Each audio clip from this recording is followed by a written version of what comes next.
again. Now, the Ghana Standards Authority says it will start pushing for the prosecution of fuel station owners who do not meet safety standards. The warning comes after officials of the authority embarked on a fact-finding mission with authorities of the Environmental Protection Agency, the Chamber of Petroleum Consumers Ghana, and the Ghana Standards Authority to the Strategies Energies Limited after some students of the University of Professional Studies Accra raised concerns about the location of the fuel station.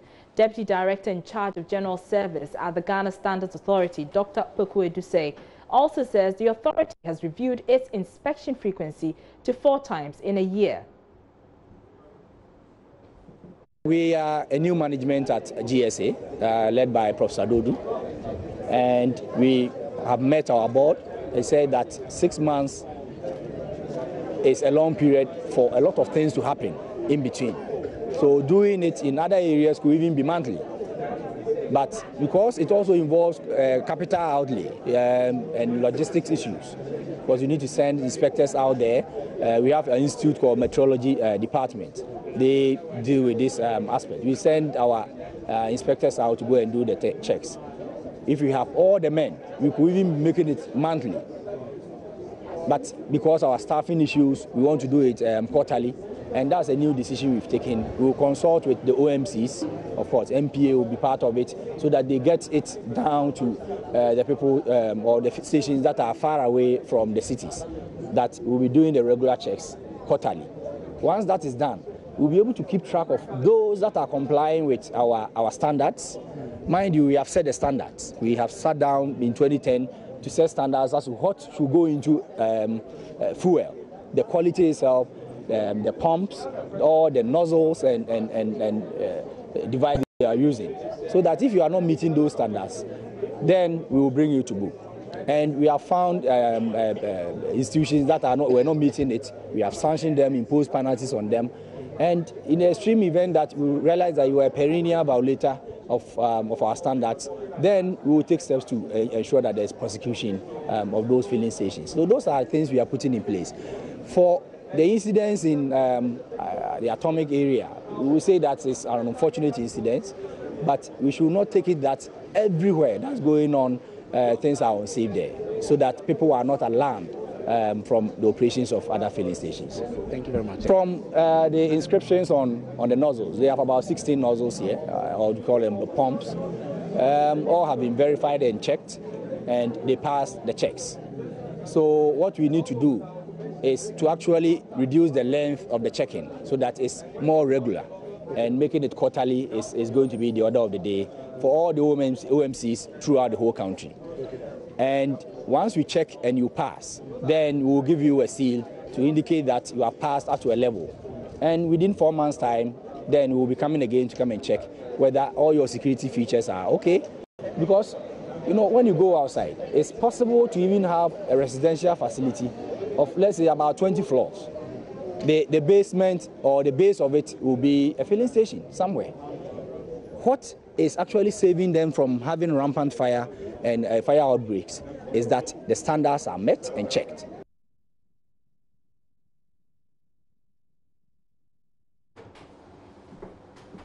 Well, the Executive Director of the Environmental Protection Agency, Peter Abom Sarkodie, on his part stated going forward, the EPA will ensure fuel station attendants are conversant with best safety practices at their various workplaces. With the many explosions, we have to beef up our supervisory role, so that make sure that a lot of the frequency at which we do assessment of the safety devices at the filling stations is increased. That's what we must do. And then we should also insist on the technical training of these handlers of the petroleum products. I think we should insist on that.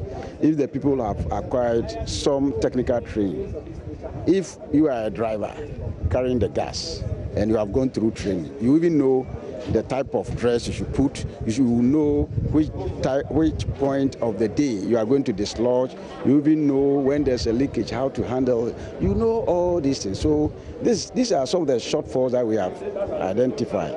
And therefore we should do a lot more to try to get the situation better. Only appropriate that we learn lessons. You see it. And I think it's normal. At times, as human beings, we may make mistakes. But the moment an incident occurs, then we take stock of our operation and say, no, please, we have to maybe do one or two things for us to be able to be abreast with current matters. So it is not unusual for us to now go on like this. How long will we be continuing learning lessons? This is what you, the media, should also encourage us. You help us to also learn lessons. It is the responsibility of all of us as Ghanaians to help us to protect the environment. Meanwhile, oil marketing companies are warning of chaos unless district assemblies cease closing down fuel stations of its members. The action follows the tragic explosion of a gas station at Atomic Junction in Accra, which claimed 7 lives and injured 134 people. The association says some district assemblies are taking advantage of the disaster to illegally halt operations of fuel stations under the guise of ensuring public safety. Coordinator of the association, Kweku Ajimandria, tells Joy News they will not allow unfair attacks on companies operating legitimately. Listen. If it's legally, you are mandated to do it. We don't have a problem. But you just warrantly, you don't know anything, and you just go and close down the city. That's what we are talking about. Okay. Have you seen a lot of that happening? Well, the example that comes to mind is the UPSA one. But apart from that, are there other examples that you can point us to? In Mankesim. Okay. Yeah. And we know, we have heard about the northern region, some station, somebody is shutting it down. Okay. And you are cautioning there could be chaos if this is not dealt with? If I have a property and you come, you just shut it down, you are not legally mandated to do that. I also resist. I want to happen. A scaffold or something. And that's why we don't want it to happen. So what are you telling your members in that regard, so that then we really don't have the scaffold happen? We have cautioned them. And no, our members are law-abiding. So they always get information to the secretariat for us to act on. But it gets to some stage, it becomes something else. Obviously, they take the law into their hands. And that's why we don't want it to happen. Mainly, your concerns are directed towards MMDAs. But what's your expectation of central government? Because they will the final authority over the MMDAs. To a station. EP has been shutting down our stations. EP has said we don't complain. We only comply with whatever they ask us to do. And that's legally mandated institutions. We don't have issues with that. So what's your expectation of government? Let's say the local government ministry is in charge of the MMDAs, that they should call them to order? These issues are locally thin. I mean, we want the MMDAs to work on that one. Okay. But the people are apprehensive. They think that, death is approaching, especially in the light of what we saw at Medina, and everyone is scared to a certain extent, which is probably resulting in some of these. I'm saying that one of the things is that we all appreciate what has gone on. We're not happy somebody died. We're not happy a lot more people die. Even one person is too many. But the fact is, we need to have a sober reflection and go over and find the root cause. Like an example I give, there are metro mass, a lot of buses getting accidents. They're still on the road. We only want to find out what we can do. We don't throw them away. We use taxpayers' money to do that, rather than private money which we are using. So it calls for sober reflection, coolness of head, to come out with the root cause, then work with it. My final question will be the cabinet meeting, which we are told will be discussing this issue later today. What's your expectations? Oh, well, the policy, we have given our comments, and we believe that they are responsible government, they are listening government, and cabinet is a whole lot of things. They will take decision not in our favor, but they will take into consideration all the concerns we have.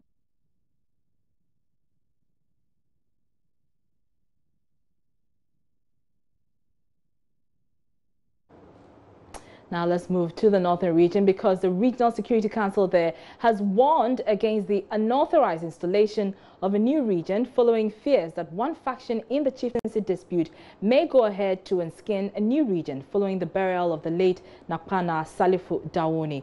You will recall that the Andani family in the northern regional town of Bimbala expressed disappointment in government for giving the go-ahead for the late chief of Bimbala, Na Salifu Dawuni, to be buried last night in spite of calls to build consensus on the matter first. The chief died almost 3 years ago, but threats of conflict has stalled the burial. Security has since been beefed up. The Regional Security Council has issued a statement signed by the Northern Regional Minister and Chairman of the Regional Security Council, Salifu Said, directing that all processes leading to the installation of a new regent should be halted. And I have a copy here, and I'll read verbatim. It says, subsequent to the burial of the late Na Salifu Dawuni, the Regional Security Council hereby directs that no further act should be undertaken by you without clearance from the council. For the avoidance of doubt, you are to desist from acts such as the installation of a regent, drumming, and any related activities that have not been cleared by the Regional Security Council. The security agencies will deal drastically with any violations of the above directive in line with the provisions of the law, and is signed by Honorable Salifu Said, Chairman of the Northern Regional Security Council. Martina Bugri is our Northern Regional correspondent. She's been monitoring events in Bimbala, and she joins us live on the line. Hello, good evening, Martina. Good evening, Araba. So we do understand that a regent has indeed been installed. What more can you tell us? Yes, I spoke to the spokesperson of the Nassau family, and he told me that this morning a regent was Songlana Salifu Isifu. And he says that it was a quiet ceremony that was held by the people authorized to skin a regent, and after that they came out to officially announce that they have a new regent. And clearly this violates what the Regional Security Council is directing. Have they been reacting to the news of the installation of the new regent? We actually cannot tell what time this letter came out, because what we got hold of it was around 2 this afternoon. But the ceremony was held this morning. So we are unable to tell what time the letter was issued and what time, whether it was issued before the installation or it was after the installation. But earlier this morning, I spoke to the Dasana family, and the spokesperson told me that if they skin a parallel authority in the Bimbala town, there will be chaos. And speaking of the town itself, what's the mood there? Describe the mood to us, because we do understand that police have deployed a lot of their personnel there to maintain peace and ensure that there's no outbreak of clashes.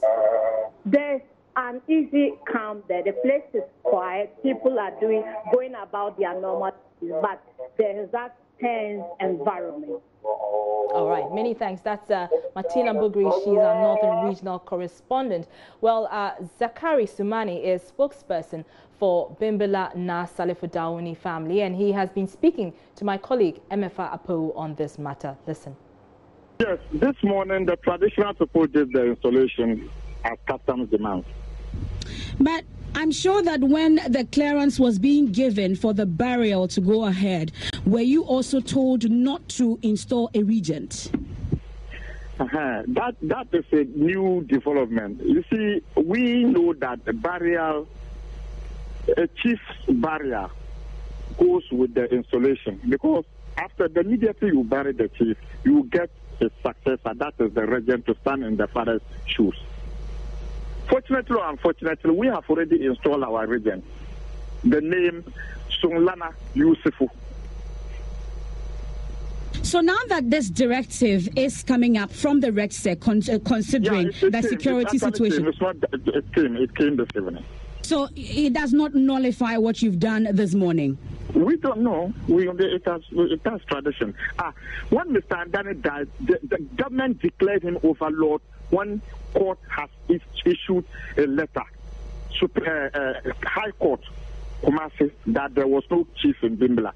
Government at the time declared him a chief and actually came to bury him when there was another letter also saying we should stop barrier from the court. They did it. But Mr. Zakari, what would you say to those who would say that indeed this act or single act from your side could really bring the situation, we will get an eruption of some violence again? Because before you were told to bury, they told you that it's only burial you can do, nothing else. When they say nothing else, then it means that installation of chiefs, sub-chiefs. But now for barrier, you bury and then you install a regent. And that's what we've done.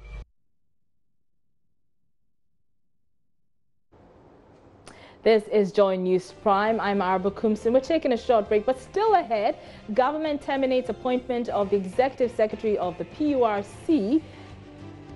We'll find out why. We'll also bring you the latest in business.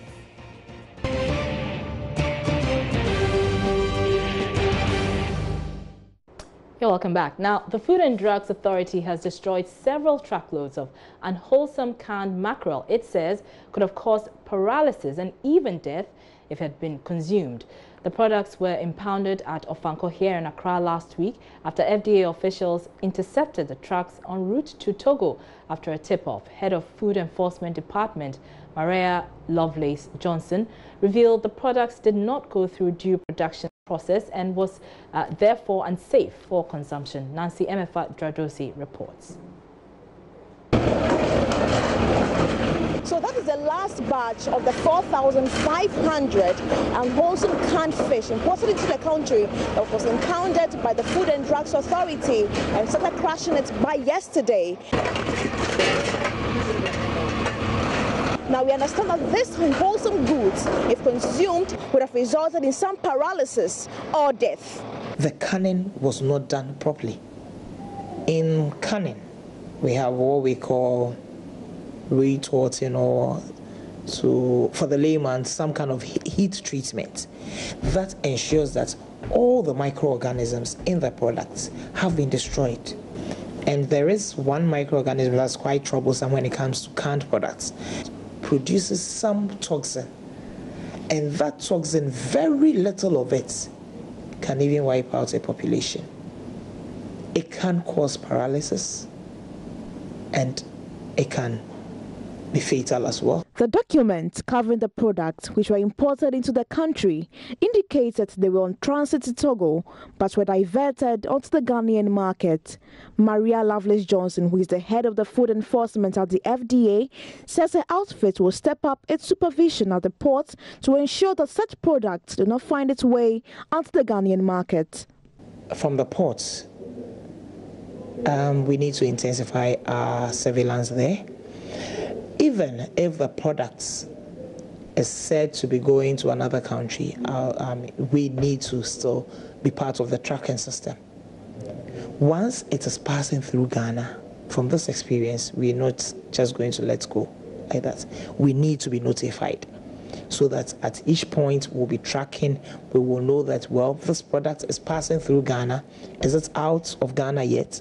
Once it is not out of Ghana, we will know that the product is here, and our PMS units will be on them and will do proper enforcement. She, however, says the importer will be made to face the full rigors of the law. He has to pay a fine or go to jail, or both, and each count might have its own offense, as in its own penalty. But it's a huge amount of money, actually. Like she has come, asked her to wait.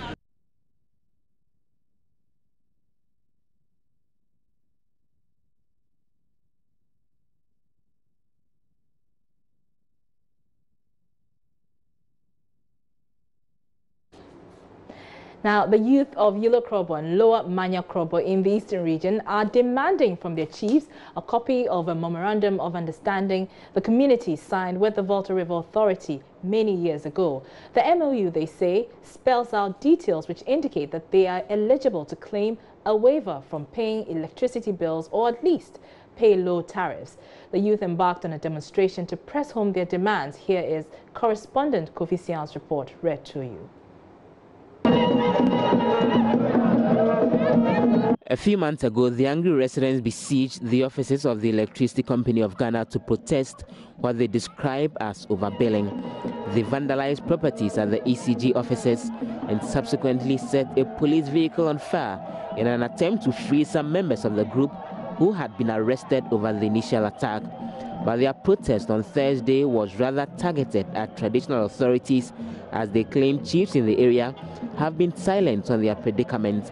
They say they are eligible to claim a waiver from paying electricity bill, or at least pay low tariffs. This, they say, should be compensation for the loss of farmlands during the construction of the Akuse and Akotombo dams. The protest was not without conflict.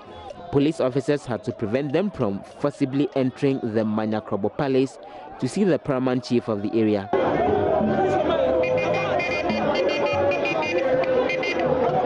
After presenting a petition to the municipal chief executive of Ilokrobo, leader of the protesters, Joshua Ogbojo, lamented the irreversible damage caused by the construction of the dams and how it has resulted in economic hardships.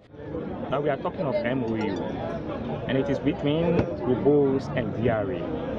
We expect that those documents should be brought out because the chiefs are not united. Up to date, we are searching for it and it is not yet found. Therefore, we are asking them that they should bring it out. If not, then our festivals are not going to. The municipal chief executive, Joseph Kupalo, assured them of prompt action after viewing content of the petition. Receive the petition. I'm not going to sit down and read it. I don't know what is in it, the content. So when I get the content before, I will know the steps to take. Personally, I have not read it myself. I have to read it as a municipal chief executive and look at it and address it accordingly. He, however, called for calm while he forwards their concerns to the appropriate quarters.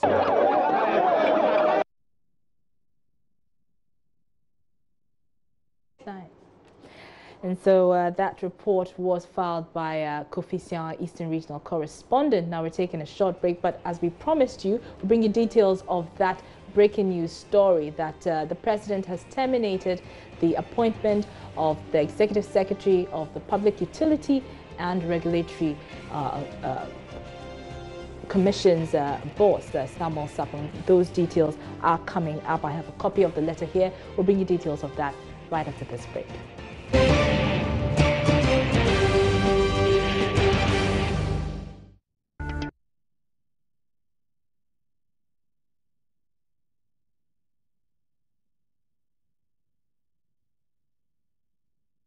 Hello, good evening. Thanks for joining me on Business Tonight. Finance Minister Ken Ofori-Atta has been challenging investors that the time is right to invest in Ghana because of the progress made so far in stabilizing the economy. This has been one of the key messages of the Finance Minister in his engagement with some investors so far at the IMF World Bank meetings. Well, the minister has been engaging a lot of investors like these banks, Standard Chartered Bank, Barclays, JP Morgans, and trying to convince them that, well, if it's about the size of the economy, if it's about growth, all these things are happening. Therefore, if you bring your money in, you will get the returns that you're looking forward to. These are the development partners also. They have met the World Bank, they met the IMF, and trying to explain to them some of their policy measures that they are putting in place to help grow the economy and expand the economy. Well, in terms of response, some of these investors are quite convinced, and what they are telling us, or what we are picking up from them, is that, well, we're going to see that flow of capital that we are all looking forward to come into the economy, because they are assured by what the rating agencies are saying and what will be the way forward actually. From the Pennsylvania Avenue, the headquarters of IMF, this is George Yafe reporting for Joy Business. Now, the solution to fire disasters at gas filling stations is not to close down all such stations, but to rather take a careful assessment of individual cases to ascertain what engender particular incidents. That's the advice from a director of Express Ghana, Kofi Nketia-Tebri. Former CEO of the National Petroleum Authority, Alex Mould, had earlier urged government to close down all filling depots for safety concerns and revisit the implementation of the centralized automatic filling stations in non-residential areas. But Mr. Tabiri says the current distribution model the country is using is unique and has enhanced penetration in the country. He is therefore calling for a critical look at safety compliance by fuel stations to maximize the gains of LPG usage. It behoves on us to figure out how best we can make the best out of what we have.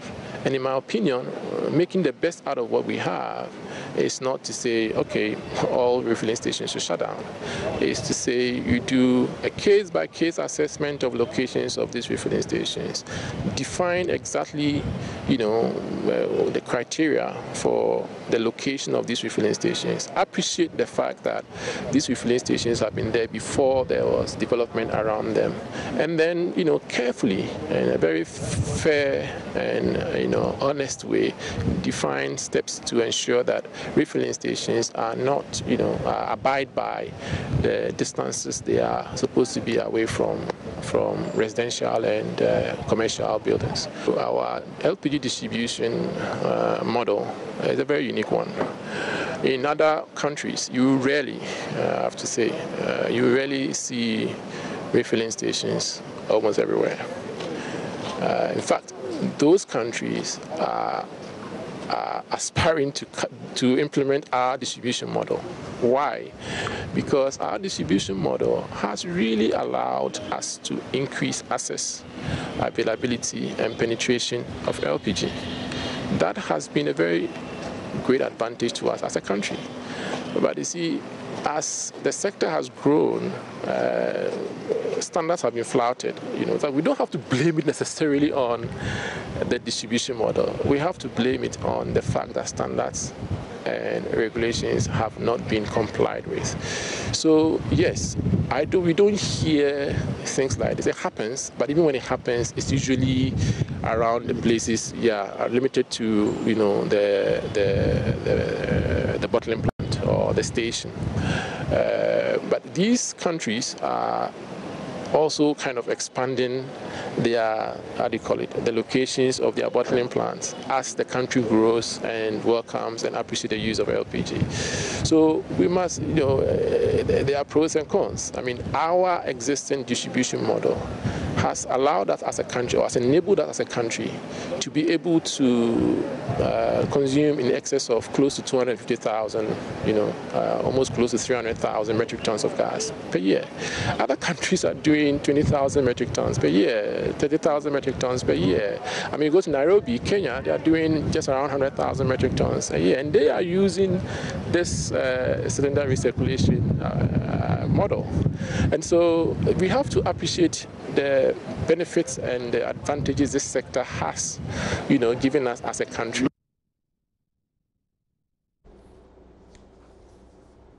Meanwhile, some oil marketing companies have promised to deliver quality products to customers despite the stiff competition in the industry. Vivo Energy Ghana, for instance, says it will also intensify education on fuel technology and vehicle usage among consumers to achieve this goal. The retail manager, Kwame Ake, spoke to Joy Business at the first draw of the Feeling Know Your Deep promotion, which saw the ultimate winner take home a Hyundai Grand i10 taxi. We are ending the year, we need to do something for our customers. So this Shell Feeling Your Deep promotion is our way of saying thank you to our customers for all the support they have given us as a brand. And so it's our way of giving also back to them, because you can tell from the gentleman who won the taxi that he said he's never ever thought in his life that one day he will own a taxi. And that is why the Shell brand thinks that it's a brand that cares, because we are changing this guy's destiny and his life. And he said it's something that he will never forget. So this is our way of saying thank you to our customers. And we want to also take the opportunity to encourage a lot of people to go to Shell, because our Shell fuel save really lasts longer than regular fuels. In the recent testimonial that we did across the country, all the drivers who took part actually said that yes, Shell fuel save indeed lasts longer than regular fuels. And that is a form of saving that we are bringing to customers. If you are in Ghana here and you are worried about how much you spend on your fuel, then Shell has a solution for you. Our Shell fuel save is a solution. This promo we are running, there are so many prices. Taxi, we have 6 taxis for the promo. We have 1 year free fuel, 6 months free fuel, 1 month free fuel, 1 month free shopping, so many prices. And so this tells you that it's something that we want to do to also help people to at least get something by buying from Shell. Away from the downstream petroleum sector, the French Chamber of Commerce and Industry has met a team of investors in Ghana to explore best avenues to invest in the agri sector. The French investors are pressing on government to add more value to agribusiness to improve the performance of the sector. Charles Aiti has more in this report. The Chamber of Commerce and Industry France have met with investors, both local and international, to deliberate on the best ways by which they could refocus their capital here in Ghana. This comes in the wake of the poor performance of the agricultural industry in the country, a situation that has seen governments come up with very urgent policies, top of which has been the planting for food and jobs and the One Village, One Dam initiative. But in the midst of all these initiatives, these investors are here to deliberate on the best ways by which they could refocus their energies in ensuring that the agricultural sector is revamped. We shall be speaking to some of these investors on what this means to them and their clear directional path. The conference saw key players in Ghana's agri sector deliberate on the best ways of ensuring that doing business in the agri sector is very lucrative. Delphine Adenot Obusu is the director of the Chamber of Commerce and Industry France International, CCI. She tells Joy Business that many investors in France are now considering investing heavily in Ghana's agricultural sector. It's important to add value to Ghanaian products. So agribusiness, of course, it's important, but now we need to find a way of how to transform some of this product to add value, so then when they export the products, there's more value to the country. So this is what we are trying to do by having such events. We are really trying to show, well, tonight it was a little bit different, but we were really trying to show what the French know-how in the agro industry was doing, and it's important to show that yes, it's French investment, but there's a real local impact. Managing Director of Golden Exotics Limited spoke on the shortfalls of Ghana's agribusiness and asked government to consider long-term investment in the agri sector. I just want to ask for the government, as we all ask when we are in the business, is to have a long-term view and no sudden changes in the rules, etc. But we are very happy with how it goes in Ghana about this. Okay. Agriculture should be more important in the view of the politicians and of the authorities of Ghana. I come from Côte d'Ivoire, and I can really see a big difference of how agriculture is considered in both countries.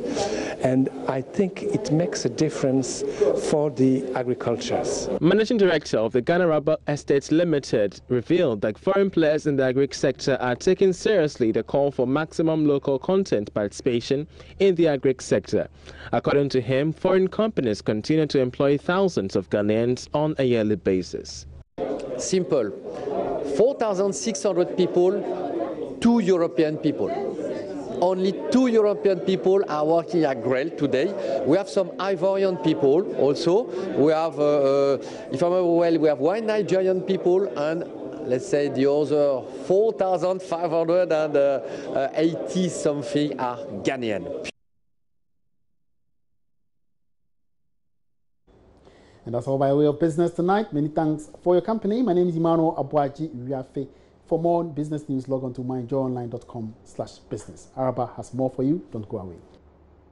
You're welcome back. Now, repair works to refill what some have described as monstrous potholes on the Accra-Tema motorway have begun, and authorities are optimistic it will be completed in 6 weeks. It follows concerns over the dilapidated nature of the highway that has exposed motorists and commuters to danger over the years. Joining us, Matilda Wemega joined officials of the Highways Authority to inspect the repair works and has come through with this report. The 19-kilometer highway linking Accra to Ghana's main industrial hub and port, Tema, was built over 50 years ago and has been a vital route used by many.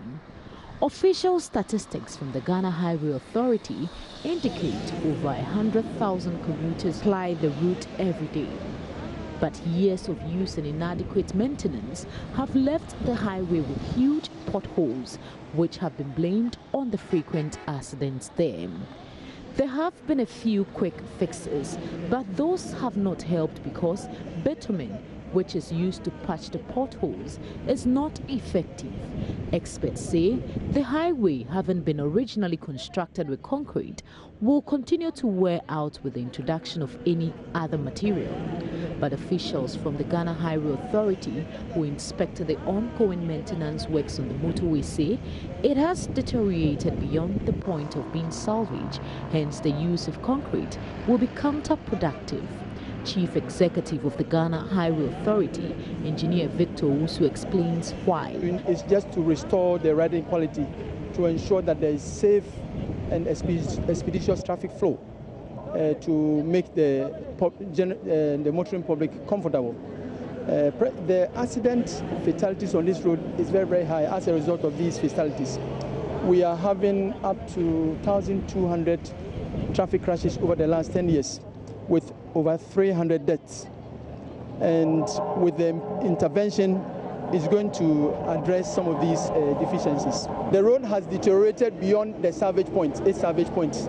So going for concrete will be counterproductive, because within the next few months or so, this road is going to be reconstructed. So why spend that much? We're using asphalt. The reason is simple. Asphalt, within the next few minutes, the vehicles can use the roadway. But with concrete, it has to take several days for it to cure or harden before vehicles can use. That means we have to create detours, diversions, and that will cause a lot of inconvenience to the motoring public. But you, the experts, have already said that the concrete is the best way to go. The concrete is the best because it is durable, it is long-lasting, and that is going to be used when we go in for the PPP. The patch-up works form part of a 1.9 million cedi contract to periodically repair the highway and is expected to last 2 years.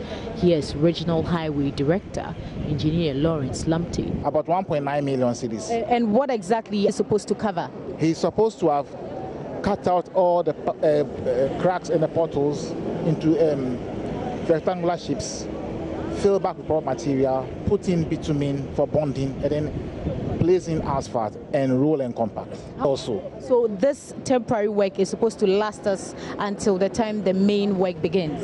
Yes, exactly. And to add to that, the contractor is still on site, so any other issues that arises, the contractor will take care of it until the PPP takes over. Currently, the Ghana Highway Authority is in the process of entering a public-private partnership to rebuild the entire stretch of the Accra-Tema motorway next year. For Joy News, Matilda Pumagang, Tema. Let's stay on roads because the first phase of work for the construction of additional tunnel to connect the East Legon and Spintex communities have been completed. When completed, the 2-lane tunnel is expected to ease the traffic congestion in that area. Director of Bridges at the Ghana Highways Authority, Engineer Michael Okai, has been explaining why the 10 months project, which was initially supposed to have been costing the government 14.8 million cedis, is now costing 18 million cedis. But what we are doing now is to have traffic going in both in both directions. So it's a 2-lane underpass. At what stage of the project are we? We've just finished with the East Legon side of the tunnel. We're now going to go to the Spintex side. We've divided the project into 3 phases. We have the East Legon side, which is the first phase. The second phase is the Spintex, the Spintex road. Because I have to show you to understand what I'm saying. We have the Spintex side, and then the last part will be the median to join the 2 sides. It's a 55-meter tunnel, yes, and we are expecting that we'll finish the construction in 10 months, even though we might finish far ahead of schedule. How long will this project take? 10 months. 10 months. Yes. Are we already into? We are just the 3rd month. We are in the 3rd month. So indirectly, are you saying that we are done with the first phase of the project? Well, we are done with the first phase. Okay. We have finished this side. Now we will have to do the surface, and then we'll divert traffic onto this one, and then start working on the Tema Bank. How much is all this costing the nation? This is 14.8 million Ghana cedis. But now we have added, we've done some new variations to the contract by providing drains and other, made some variations to the contract. Because of the added variations, how much is it going to cost us now? About 18 million. Yes.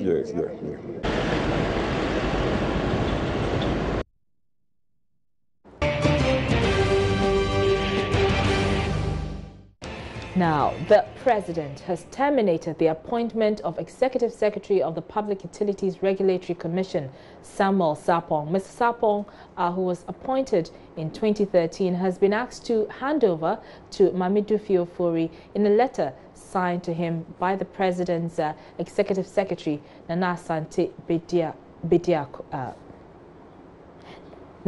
Bedietu Asante. Now, I have a copy of that letter and I'll read it verbatim to you. It says, reference is titled, Dear Mr. Sarpong, Termination of Office and Handing Over.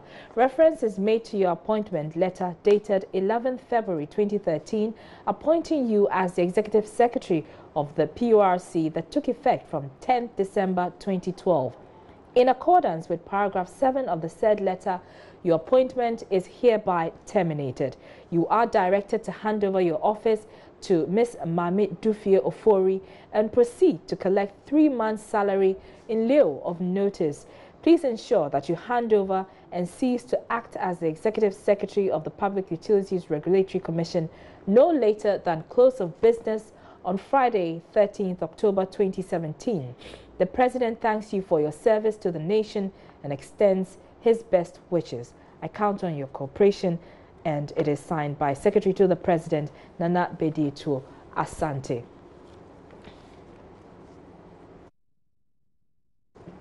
Well, reactions have been pouring into the sacking of the PURC boss. We've been speaking to the Workers' Union of the PURC on this developing story. Listen. We have also received a copy of the letter you have. Your reaction to what you read? After reading it, we as workers believe it's a welcome news. It has nothing to do with personalities. At some point in time of the year, at the commencement of the year, we felt there was something wrong in terms of governance at the commission, and for which we've petitioned the authorities that is the appointing authorities to do something. And I think even though it has been late in coming, we believe that every decision that has been taken as of now would inure in our favor. So we are ready to work with whoever is going to be in charge and whoever will constitute the new board that will come. We are ready to work with anybody. As I indicated earlier, we didn't want anybody out. We just wanted attention to come to the governance issues confronting the institution. What governance issues? I think your outfit was even the first to break the news about some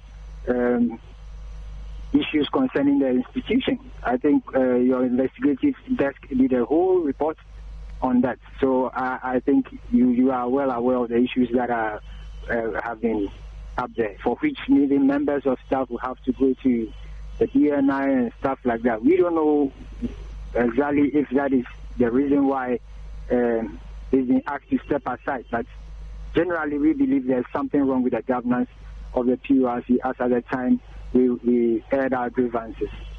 And yes, it's true that we broke the story, but the workers felt that a lot of what was happening there was because it went directly to Mr. Sarpong, correct? And the way he's run the PURC. You would agree with me that when an institution does not function the way it's supposed to function, it is the leader who takes it. Now to other stories, and the rise of the level of the Volta Lake poses a great challenge to pupils residing in isolated communities around Abotoase in the Biakoya district of the Volta region. These young ones are compelled to swim to school because a dilapidated bridge that links the communities has been submerged. But a benevolent citizen has come to their aid by providing a boat to transport pupils to and from school in an effort to enhance access to education. Here's a report by Fred Kwame-Asare. The people say they either have to swim to school or spend many hours waiting for a boat. But a boat donated by Daniel Kosina, a benevolent citizen, has brought great relief. Bernard Akpaliga, a people from one of the isolated communities, is glad he will now be able to go to school without much difficulty. Sometimes we even remove our school uniform before we cross the river. Sometimes the boat will be full, and sometimes you will not get the person who will cross us. Sometimes we'll be walking on the bridge and the bridge will break, and we'll come back again. We waste all our times here. Sometimes we go to school 12 o'clock, 10 o'clock. That's the challenges that we are going. That's why we want the president, our assemblyman, to help us. The assembly member for the area, Daniel Faje, was grateful for the gesture but said a bridge was needed immediately. When this thing started earlier this year, they made some maintenance on this bridge that make us get access to before it become. So as he is donating this canoe to the community again to be crossing, when we go to the overbank here across this area, we have about more than 5,000 plus people here. So they don't have access. These market women are suffering. These farmers, those people from this town cross over for their farming and their fishing activities. So you see how the people are suffering here. Daniel Kosina said his concern for school children who were struggling to access education pushed him to provide the boat for them. Formerly, we're having a bridge, a foot bridge, but because of the water level, the lake, because of the level of the lake, hence the footbridge cannot be used anymore.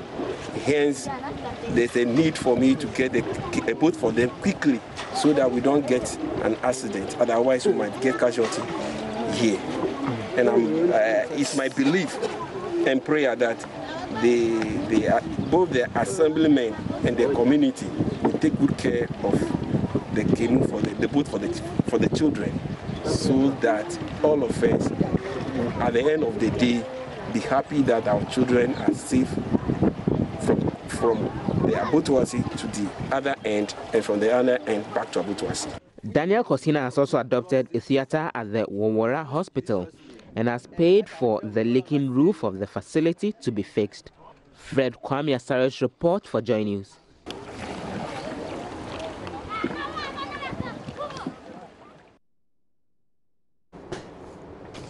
Let's head to the Ashanti region now, because the police command there has arrested more than 200 suspected criminals and sex workers in a swoop at various criminal dens in the metropolis. The move forms part of what the command describes as proactive policing to rid the metropolis of criminal elements and to make the region a safer place. The suspects were screened and police say they will put them before court. Nanayao Jima joins me on the phone with details. Good evening to you, Nanayao. Good evening, Arwa. So tell us, when were they rounded up by the police? Can you please repeat your question? I was asking when these criminals were rounded up by the police. Okay, according to the police, they took these people early this morning from various areas in the Ashanti region, and the swoop was conducted by the various divisions of the police command. And the divisions include Ashanti Central Division, Asqua Division, Menshia Division, Ajusu Division, Tafu Pankono Division, and the Swami Division. And all these police divisions went to the flashpoints in those divisions to pick all these people. And Ashanti Central Division recorded 102 suspects from various parts, including Pampaso, PZ, Ahojo, Adum Railways, Colombia, from Colombia, and Kenya, Abrim, Asokwa Division also took 86 people they suspect are either commercial sex workers or armed robbers. And these places include Asaf Bibi, Neoplan Station, and Sokoban Wood Village. And Mensia Division also went to places like Alaba, that's Tinka Island, a place which is known for drug deals. And these people, 26 people were picked from these places.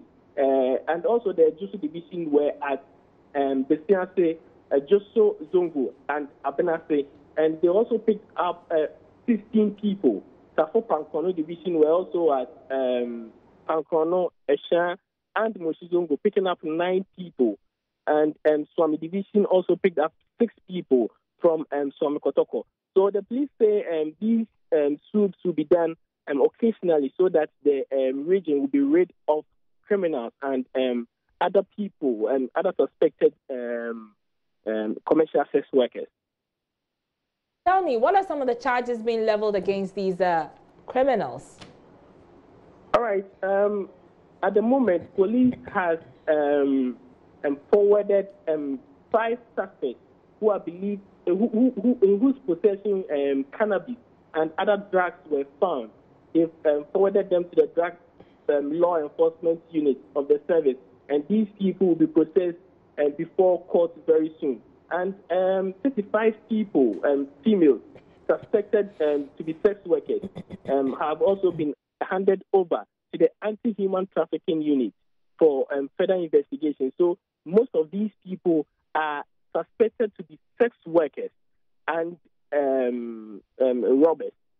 And interestingly, they picked up other people from different countries, including Nigeria and the Ivory Coast. And they are mostly females, and they are believed to be sex workers in the region. So they are contacting various representatives of these countries so that they are to determine the fate of these foreign nationals.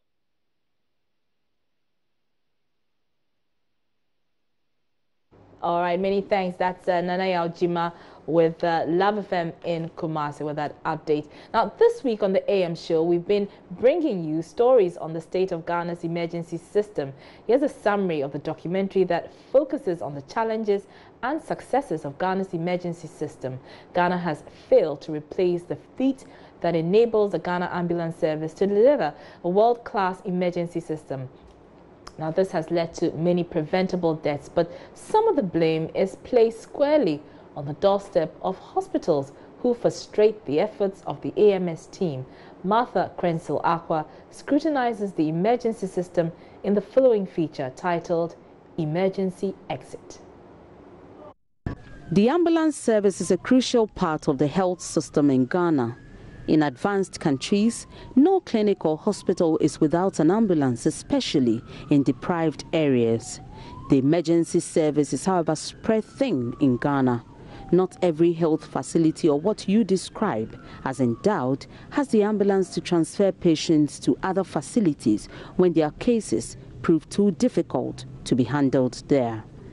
Generally, if you hear the term ambulance service, the synonym is Emergency Medical Service, EMS. The reason many countries prefer to use EMS is just to let people understand what the whole system is about. Stephen Ajiman is an EMT driver. He tells me he joined the service because he recognized his skill and passion for driving. His foremost concern is that commercial drivers put ambulance drivers' lives in danger. The most dangerous part of it is sometimes the vehicles on the way, the truck drivers and the taxi drivers, including other private drivers, sometimes if they are hearing the siren, they don't want to give way for the ambulance to go. So sometimes if you are not careful, before you realize, you involve yourself into accidents. The speed of the ambulance has often been of concern. Yeah, sometimes, normally because of some of the condition of the patient that is inside the ambulance, we need to get to the hospital quick for them to attend to the patient. Yeah. So That's why sometimes you can see an ambulance run with speed. There's a speed limit. But most of the time when you are far, you could see that maybe the ambulance is speeding. Yes.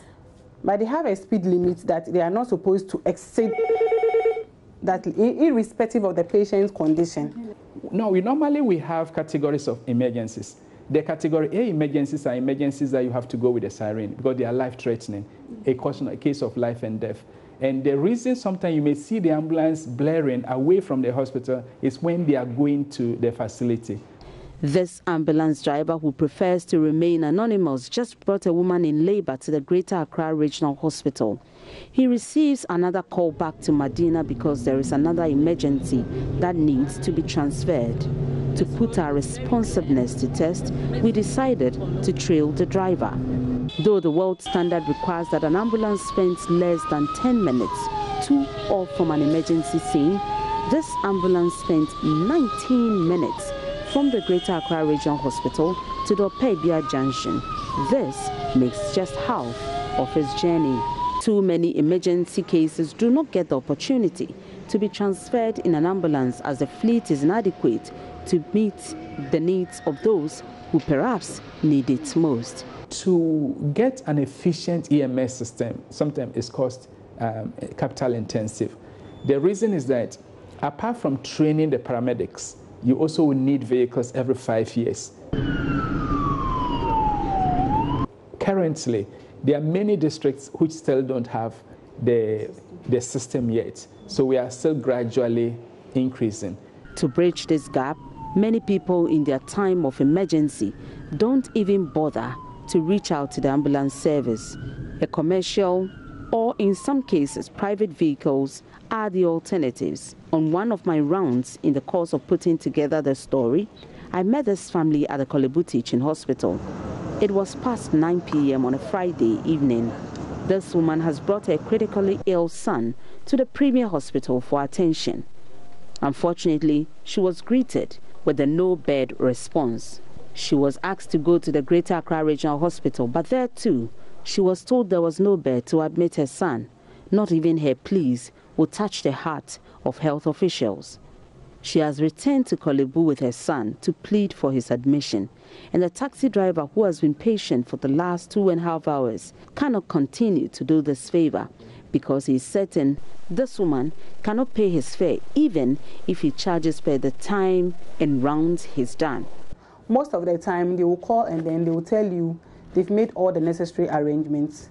You can call the receiving end, they will tell you yes, we have received a call from them, but we can't assure you of the bed. Really? Sometimes they will tell you, oh, you come, we are aware. The ambulance will get there, and the only thing they will tell you, they don't have bed. So they have to detain the ambulance trolley. So I witnessed one of such complex situations at the Kolebu Teaching Hospital when a case was referred from the Pantang ambulance substation. We were dispatched for an emergency at Legon Hospital. So after picking the patient and coming to the referring hospital, that's Kolebu, they told us the arrangement they had made and the bed that was reserved for us had been given to somebody just 10 minutes before we go here.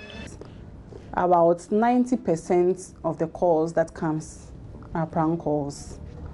And then it's most of the time deprive a true call to come true. Whilst conducting this interview, one of the prank calls came through.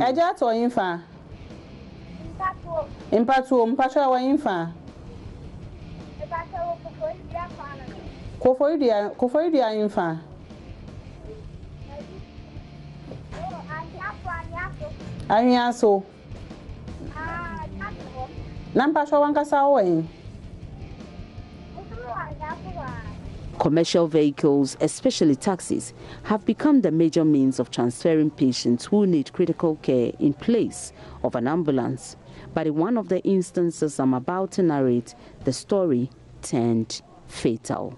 On one Saturday evening in February 2017 at Tetegu near Waja, a man, his wife, and unborn baby lost their lives. The story started when a woman in labor was referred to the Kolebu Teaching Hospital when health officials at a clinic at Kaswa realized she had complications. In the absence of an ambulance at the clinic, The husband made a difficult decision to convey his wife in the company of an aunt and a cousin to the Korle Bu Teaching Hospital, but that journey turned fatal. The man who was driving, his wife in labor and the unborn baby all died in an accident at Tetegu.